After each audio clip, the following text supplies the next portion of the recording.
What's up, guys, and welcome to EatExploreHunt. Today is April the 16th. It's the day before opening day in Kansas.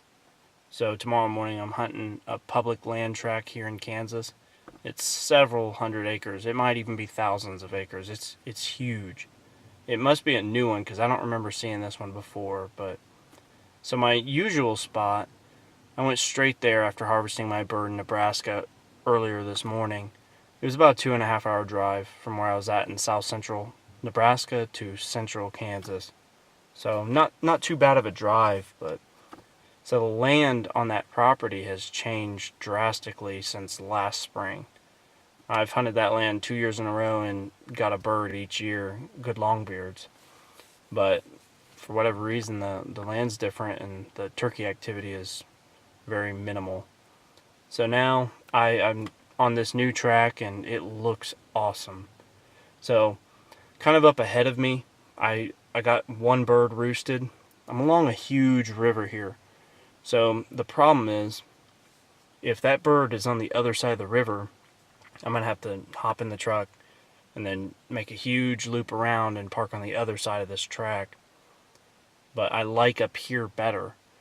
So over here to my side, there's a nice green alfalfa field. Maybe you can see it.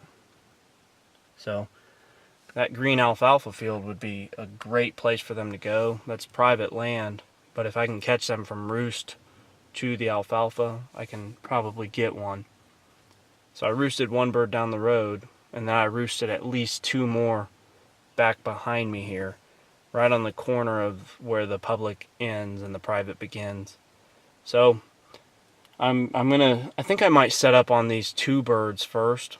There was like 4 birds in that group and 2 of them were gobbling, so I might have a chance if I put out a decoy or 2 and hopefully draw them in. I actually got to see them. They're on this side of the river, so that's why I'm going after them first. If I can't get them, then I'll move on to the other bird, but I have 2 tags. I'm definitely going to try and fill 1. If I can get 2, though, I'm going to. So I just really miss my family, and if I can only get 1, so be it. I'll pack up and go home, but I'd prefer to get 2. So hope you guys enjoy. I'll see you in the morning.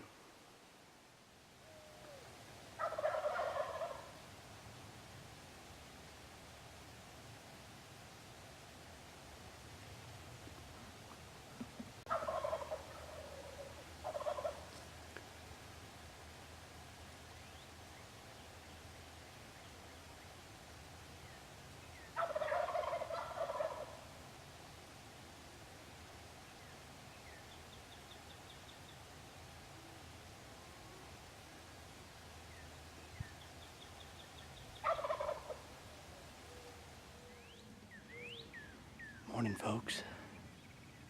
So it's opening day here in Kansas, and you probably heard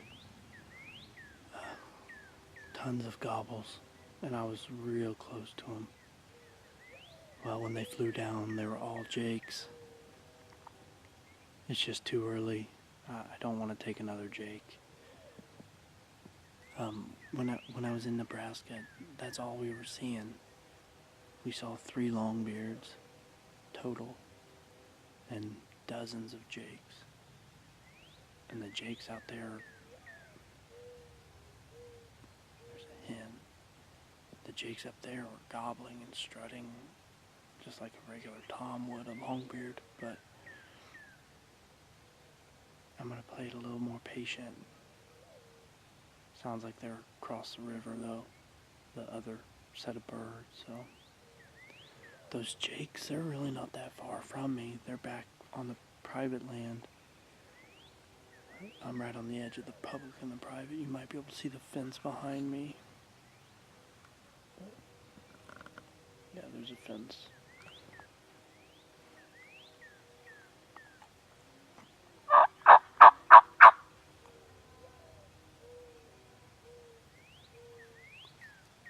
That was a gobble.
So there's a couple birds gobbling up ahead of me. They're pretty far away. And that's public land right there. But the problem is there's this big, deep stream that runs all through this property, and then it ends up linking up with this river. And it is so deep, and then when you get down in it, it's just 1.5 feet of mud. And I couldn't get through it. My boots are caked right now in mud. So, I mean, the only other thing I can do is try and call them to the edge of the bank and get a shot, or try and find a way around this stream. But there's at least one bird gobbling over there. He's somewhat responsive. It's like 10:30 in the afternoon or morning.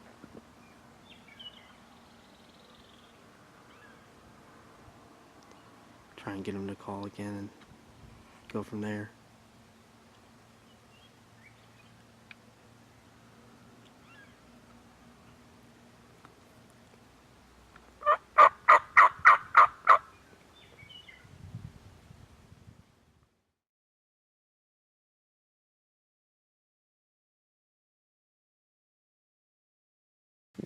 Well, folks, man, I'll tell you, I left a little bit ago and went and got me a bite to eat this morning. Didn't work out. I had all those birds roosted and they weren't 40 yards from me. Hopefully the video, it sounds really good, because that close and personal in real life was insane. I didn't mean to be that close to them, but so when those birds pitched down, they flew right over the top of me. And I have no doubt that they saw me, but when they pitched down, they went right over the top of me and landed in the private ground that was back behind where I was sitting. And I called to them for a little bit, trying to work them, but they wanted nothing to do with it. They had their hens, they were satisfied and content. But so I left and talked to some other guys that were hunting here, and they had heard a ton of gobbles too. But came back and I sat down here in this bottom. I'm right next to the river, and these birds, every time a truck would go by, dow, dow, dow. There was probably 4 or 5 jakes back there, and they were just full gobbles. They sounded like longbeards, and I don't know what's going on, but man, I can't get on a longbeard for myself. I've called in some earlier in my season, but man, these two beautiful Rio Grande birds, they're heavy, nice and heavy birds. But obviously I couldn't take the camera with me. I had to cross this stream here, and it is solid mud. You can probably tell from my boots, and I'm soaked all the way up mid-thigh. I told myself, I said, if he gobbles one more time, I'm gonna have to find a way across that muddy stream and get in on him and call him. And they gobbled again, and I hightailed it over there with nothing but my gun, camo obviously, and my Phenom by Dirt Nap Calls. I got about 50 yards from them. I was using the bank as some cover. I sat up in some green brush and gave them a few yelps and a few cuts. And sure enough, all these birds came into me, and I dropped the first one. He was down, didn't even flop. Second bird, he kind of was nervous and going back and forth, and I just waited and waited and waited. He finally stepped out into an opening and gave me a shot. I putted at him to get his head up, and bam, he went down too. I mean, two more birds, beautiful Rio Grande turkeys. I love these birds. They're tough to hunt sometimes, as was my case today. But it is opening day in Kansas, and this makes number 6 and number 7 of my season. That is a new personal best for me. So I got 2 birds, 2 great birds in Oklahoma, and then I went to South Dakota. Hopefully you saw these videos. Went to South Dakota Black Hills, got 1. Then I went down to Nebraska and got 2 more birds on public land. Came down here last night, and number 6 and 7, man, this is my new personal best. I'm tagged out in Kansas. I'm heading home to spend time with my family. I got one more tag, and that's an Indiana tag, and my season will be pretty much done unless I decide to go somewhere else. But thank the Lord, I'm done, and I get to go home to my family. Sorry there was no footage of the actual kill, but hopefully you enjoyed this part and the intro where you get to hear all those birds on the roost. But thank you so much for watching Eat, Explore, Hunt. My name's Jeff Bonney. We'll come to you from Kansas today. Hope you have a good one.